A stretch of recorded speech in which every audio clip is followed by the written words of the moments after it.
दुनिया के सबसे खतरनाक और उथल पुथल वाले देश में पहुंच गया था।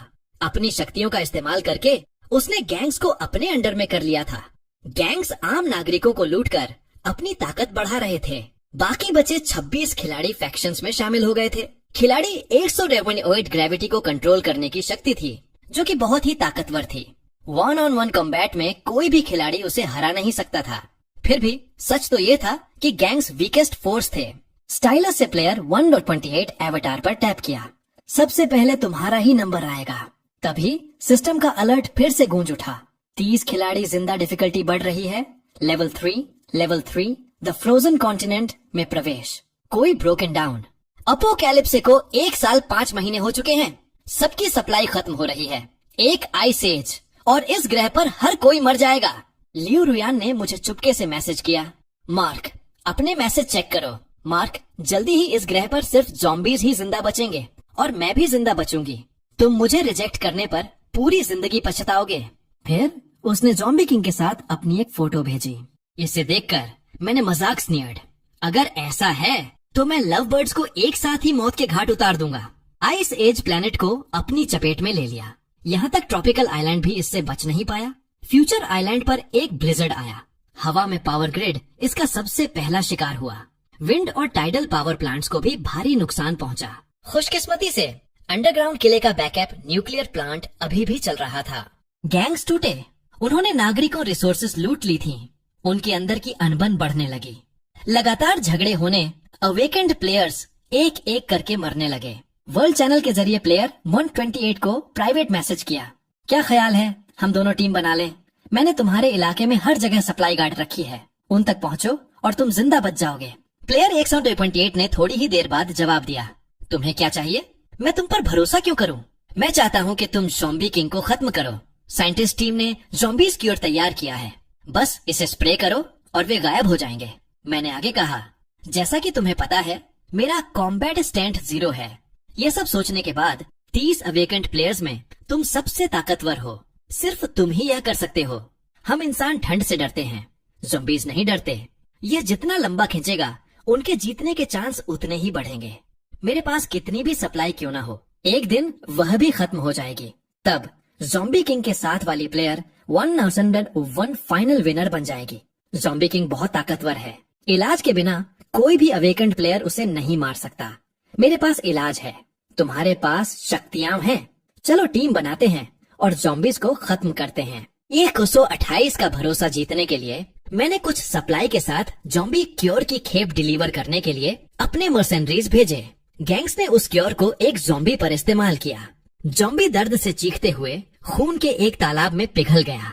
उनका प्यूरिफाई हो गया। 128 लालच टेम्पटेड। अगर सिर्फ वह और मैं इस दुनिया में बचे तो मुझे मारना उसके लिए बहुत आसान होगा। उसके लिए मैं सबसे कमजोर प्लेयर था। मेरे साथ गठबंधन करना बिना किसी शक के उसका सबसे अच्छा विकल्प था। एक रात क्योर से ड्रोन्स हॉर्ड की तरफ उड़े। ज़ॉम्बी किंग लियो रुयान को अपनी बाहों में लेकर सो रहा था। उसकी तेज कीन हियरिंग ने तुरंत कुछ गड़बड़ भांप ली। वह तुरंत बिस्तर से उठा, लेकिन लियो रुयान को टक इन नहीं भूला। भारी मात्रा में क्योर आसमान से बर्फ के साथ मिलकर बरसने लगा।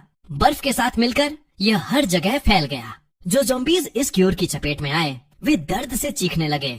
एक एक करके वे खून में पिघल गए।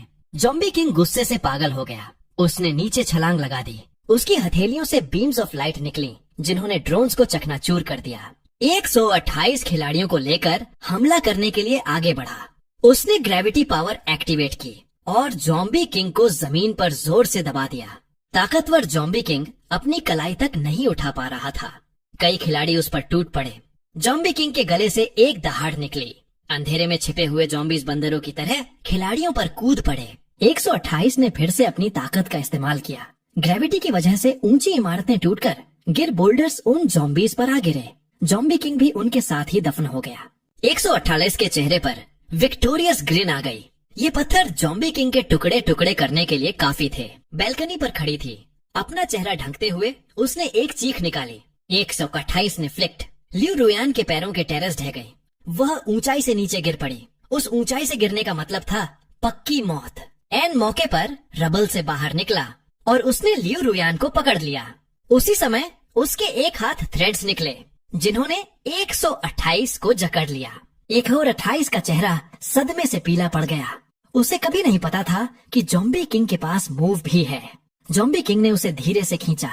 128 का शरीर तुरंत चकनाचूर हो गया। लेकिन ज़ॉम्बी किंग को इस बात का अंदाजा नहीं था कि 128 के शरीर पर क्योर लदा हुआ था। पैकेट्स फट गए और उसे पूरी तरह अपनी चपेट में ले लिया। लियू रुयान चिल्लाई, बेबसी से देखते हुए कि कैसे ज़ॉम्बी किंग खून के तालाब में पिघल रहा था। वह डर के मारे सुध बुध खो बैठी थी। यह जगह सच हेल बन चुकी थी। वह अपनी जान बचाने के लिए भागी, लेकिन जल्दी ही बर्फ में धंसकर गिर पड़ी। इस बार उसे बचाने वाला कोई नहीं था। किसी और के प्यार पर निर्भर पावर आखिरकार इतनी कमजोर थी कि वह काम नहीं आ सकी। वर्ल्ड चैट पर 12 और खिलाड़ियों ग्रे हो गए। मैंने अपनी नोटबुक में उनके नंबर एक एक करके काट दिए। जब मैं नंबर 128 पर पहुंचा तो उसके नाम के वीकनेस लिखी थी, यूनिवर्सल ग्रेविटेशन, लो मैस वाली चीजों को कंट्रोल नहीं कर सकता, जैसे ज़ॉम्बी किंग के सिल्क थ्रेड्स। इंफॉर्मेशन गैप का इस्तेमाल करके ऐसी लड़ाइयां लड़ना पसंद है जिन्हें मैं कभी हार नहीं सकता। इस समय मेरे पास सिर्फ एक ही विरोधी बचा था। वांग तांग मिलिट्री को कंट्रोल कर रहा था। वह इस गेम को खत्म करने के लिए बेताब था। उसने मुझे वर्ल्ड कॉल्ड आउट। यह गेम हमेशा स्मार्ट पीपल के लिए ही था। मार्क, तुमने यहाँ तक पहुँचने में अच्छा खेला है, लेकिन हर गेम में एक हारने वाला होता है। खुद को अब भी मार लो और टॉर्चर से बख्श दूंगा। मुझे हमेशा से पता था कि तुम्हारे पास मर्सनरीज हैं, लेकिन वे मिलिट्री का मुकाबला नहीं कर सकते। तुम्हारे पास सिर्फ कुछ गंदा पैसा है, लेकिन missiles, aircraft carriers, military aircraft हैं। जहाँ चाहे छिप जाओ, मैं तुम्हें ढूंढ निकालूंगा। और मैंने चैट में उसे बस flipped him of. Wang Thang mind control बहुत ताकतवर था, लेकिन उसमें एक फेटल फ्लॉ थी। उसे अपनी शक्ति फेस टू फेस करना पड़ता था। जब तक मैं अपने अंडरग्राउंड बंकर में था, वह अपनी शक्ति से मुझे छू भी नहीं सकता था। लेकिन मुझे इस बात का अंदाजा नहीं था। उसने फ्यूचर आइलैंड पर मिसाइलें दाग दी। फ्यूचर आइलैंड पर मिसाइलों की बारिश होने लगी। काफी देर बाद भी ऑफलाइन नहीं हुआ था। वांग तांग को अपनी आंखों पर यकीन नहीं हो रहा था। मार्क, तुमने तो सच में एक बहुत ही मजबूत छिपने की जगह बना रखी है। तो ठीक है, मैं खुद आकर तुम्हें वहाँ से घसीटकर बाहर निकालूंगा। वह एयरक्राफ्ट कैरियर से वहाँ आ गया। एक एयरक्राफ्ट कैरियर के लिए रीफ्स बिछाई थीं। वे कोई मायने नहीं रखती थीं। जब वह फ्यूचर आइलैंड पर उतरा तो स्मोक से ढंका हुआ था। पहाड़ समतल हो गए थे। जमीन क्रेटर्स बन गए, डिफेंसेस मिट चुका था। उसने अंडरग्राउंड बंकर के खुले एंट्रेंस को देखा और ऐसे मुस्कुराया जैसे उसने मुझे पहले ही पकड़ लिया हो। उसने अपने आदमियों को आदेश दिया कि हेवी वेपन से उस प्रवेश द्वार पर हमला करें। कई बार भारी गोलाबारी के बाद दरवाजा उड़ गया और अंदर का रास्ता दिखाई देने लगा। मैंने तुरंत उसे एक वीडियो कॉल रिक्वेस्ट भेजी। उसने कॉल उठाया, बड़े ही घमंड से देखते हुए, और उस घने टनल में घूरते हुए बोला, मार्क, अब रहम की भीख मांगने का समय निकल चुका है। उसने अपना सिर हिलाकर अपने आदमियों को अंदर जाने का इशारा किया, यह सोचकर कि वे मुझे वहाँ से घसीट कर लाएंगे। वीडियो में मैंने बड़ी शांति से अपने पीछे एंडलेस कॉस्मोस की तरफ इशारा किया। तुम्हें किसने कहा कि मैं फ्यूचर आइलैंड पर हूँ? अपनी आंखें खोलो और देखो कि मैं असल में कहाँ हूँ। जैसे ही मेरी बात खत्म हुई, फ्यूचर आइलैंड पर न्यूक फट गया। प्लेयर 100 का ग्रे हो गया। सिस्टम से जीत की विक्टरी ट्यून बजी। प्लेयर 99 को बधाई, सोल विनर हैं। आपने यह गेम पर क्लियर द गेम। वांग तांग के लिए एबिलिटी वाला खिलाड़ी काम करता था, जो फोटो एग्जैक्ट कोऑर्डिनेट्स निकाल सकता था। यह एक बिल्कुल बेकार शक्ति थी, लेकिन वांग तांग को अच्छी तरह पता था कि इसका इस्तेमाल कैसे करना है। उसने मुझे कई वीडियो रिक्वेस्ट भेजी थी ताकि वह स्क्रीनशॉट लेकर मेरी लोकेशन ट्रैक कर सके, लेकिन मैंने कभी फोन नहीं उठाया।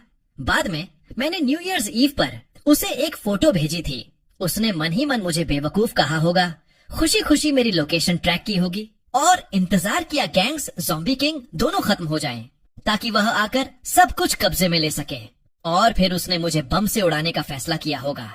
लेकिन मुझे कैसे पता नहीं होता कि उसके पास कौन से खिलाड़ी थे। वह फोटो जानबूझकर उसे फ्यूचर ल्यूर देकर बुलाने लीक की गई थी। फोटो भेजने के बाद मैं फ्यूचर आइलैंड से निकल गया था। सिस्टम ने रिवॉर्ड दिया था, वह था एक बार अपनी सारी सप्लाई के साथ पलक झपकते ही टेलीपोर्ट होने का मौका।